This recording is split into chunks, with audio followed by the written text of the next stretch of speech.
ভালোবাসার বিমূর্ত প্রতীক হিসাবে হৃদয় নিয়ে আমাদের ফ্যান্টাসি ছাড়াও অসাধারণ একটি তাৎপর্য আছে। তাৎপর্যটি হলো ক্যান্সারের প্রতি অনাক্রমতা। সোজা বাংলায় অন্যান্য অঙ্গে ক্যান্সার হলেও হৃৎপিণ্ডে ক্যান্সার হওয়ার সম্ভাবনা খুবই কম। কিন্তু হার্টের প্রতি পার্শিয়ালিটি কেন? হৃদস্পন্দন বজায় রেখে আমাদের জীবনকে বাঁচিয়ে রাখার গুরুদায়িত্ব কাঁধে রয়েছে বলেই কি অতিরিক্ত সুবিধা? মোটেও না। এর আসল কারণটা লুকিয়ে রয়েছে হৃৎপিণ্ডের একটি বিশেষ কোষ কার্ডিওমায়োসাইটের মধ্যে। তার আগে জেনে নেওয়া যাক কোষ বিভাজন বা সেল সাইকেল কাকে বলে। জন্মের সময় মায়ের কোলে থাকা ছোট্ট বাচ্চাটা কিভাবে বড় হয়ে যায় ভাবতে গেলেই যে জিনিসটা সবার আগে মাথায় আসে তা হলো কোষ বিভাজন বা সেল ডিভিশন। সেল ডিভিশনের মাধ্যমে একটা কোষ থেকে দুটো থেকে চারটে থেকে 8টা এইরকম সমানুপাতিক হারে বৃদ্ধি পেতে থাকে এবং সেই কারণেই ছোট্ট শিশুটির চেহারা ও প্রতিটি অঙ্গ প্রত্যঙ্গের বৃদ্ধি হয়। এই যে কোষ বিভাজন, এটা কিন্তু নেহাত ফেলনা ঘটনা নয়, রীতিমতো কড়া সার্ভিলেন্সে এই কাজটি সম্পূর্ণ করা হয়। এতটুকু এদিক ওদিক হবার জো নেই। ব্যাপারটা একটু পরিষ্কার করে বলা যাক। মনে করুন আপনি এয়ারপোর্টে গিয়েছেন, আর যদি নাও বা গিয়ে থাকেন কুছ পারওয়া নেই। আমি আপনাকে বোঝানোর চেষ্টা করছি। প্রথমে যেতেই এয়ারপোর্টের গেটে আপনার পরিচয় প্রমাণ করতে হবে বিভিন্ন ফটো, আইডি প্রুফের মাধ্যমে। যদি সব ঠিকঠাক থাকে তবে আপনার ভিতরে যাওয়ার অনুমতি মিলবে। এইবার আপনার লাগেজ ভেরিফিকেশন পালা। সেটাও যদি ঠিক থাকে, অর্থাৎ ওজন কত বা আপনি কিছু নিষিদ্ধ বস্তু নিয়ে যাচ্ছেন কিনা তা যাচাই করার পর আপনার দ্বিতীয় ধাপ সম্পূর্ণ হবে। এইবার সর্বশেষে সিকিউরিটি চেকিং, অর্থাৎ আপনি নিজের সাথে কিছু বেআইনি জিনিসপত্র রেখেছেন কিনা তা পরখ করার সময়। এই সমস্ত ধাপ যদি আপনি নিয়মমাফিকভাবে সম্পূর্ণ করতে পারেন তাহলে প্লেনে চড়ার অনুমতি মিলবে। কোষ বিভাজনের ব্যাপারটাও একদমই তাই। কোষ বিভাজনের 4টি ধাপ। প্রথম ধাপ হলো কোষের মধ্যে থাকা ডিএনএ প্রতিলিপিকরণ বা রিফ্লেকশনের জন্য প্রস্তুতি পর্ব। একে বলে G1 ফেজ, অর্থাৎ রান্না করার আগে বাজার করার পর্ব আর কি।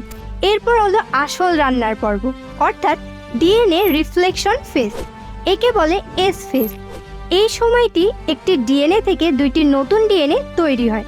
এই পরবর্তী সময় হলো G2 ফেজ, যা কোষটির নিউক্লিয়াসের সামগ্রিক বিভাজনের প্রস্তুতি পর্ব। আর সর্বশেষ হলো এম ফেজ বা মাইটোটিক ফেজ, যখন কোষের নিউক্লিয়াসটি সম্পূর্ণভাবে বিভাজিত হয়ে 2টি নতুন নিউক্লিয়াস তৈরি হয়। ব্যাস, বাকি পড়ে রইল সাইটোপ্লাজম। শেষে তাও বিভাজিত হয়ে 2টি নতুন কোষ তৈরি হয়ে গেল। কি মজার ভাবুন!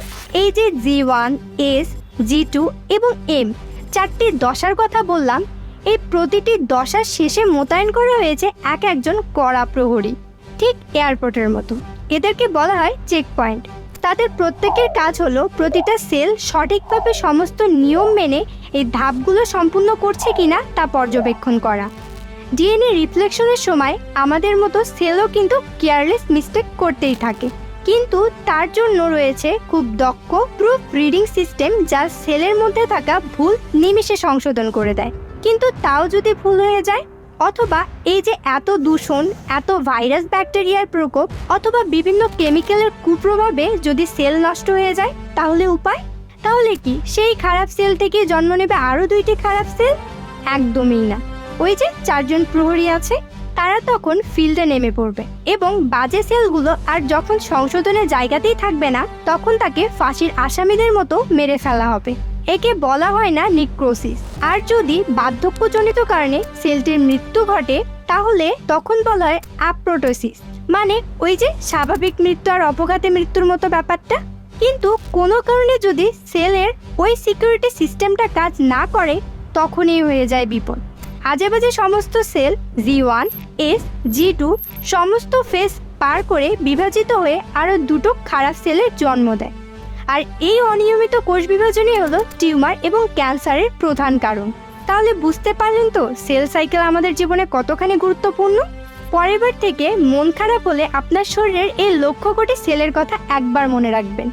ভাবুন তো, আপনাকে সুস্থ রাখার জন্য তারা অনবরত কত পরিশ্রম করছে। এইবার ফিরে আসি মূল প্রশ্নে। আমাদের হৃৎপিণ্ডের সেল কার্ডিওসাইট খুব তাড়াতাড়ি টার্মিনালি ডিফারেন্সিয়েটেড হয়ে যায়, অর্থাৎ অন্যান্য অঙ্গের সেলদের মতো এরা আর বিভাজিত হতে পারে না। সাইজেও বৃদ্ধি পেলেও সাধারণত এদের সংখ্যা আর বৃদ্ধি পায় না, কিন্তু ব্যতিক্রমী পরিস্থিতি ছাড়া এবং এই ফেজকে বলা হয় G0 ফেজ। আর যেহেতু সেল সাইকেল নেই তাই চেক পয়েন্টও নেই, চেক পয়েন্টের সমস্যা নেই আর ক্যান্সার হওয়ার নো চান্স, মানে এয়ারপোর্টও নেই, সিকিউরিটিও নেই, প্লেনও নেই আর প্লেন ক্র্যাশ হওয়ার সম্ভাবনাও নেই। এই কারণে অন্যান্য অঙ্গে ক্যান্সার হলেও হৃৎপিণ্ডের ক্যান্সার খুবই বিরল। সেই জন্য হয়তো মান্না দে বলেছেন, হৃদয়ে লেখো নাম, সে নাম রয়েই যাবে। তাই পরবর্তী ভিডিও আসার আগ পর্যন্ত আমাদের পেজের নামটি আপনাদের হৃদয়ে লিখে রাখুন। এতক্ষণ আমাদের সঙ্গে থাকার জন্য ধন্যবাদ।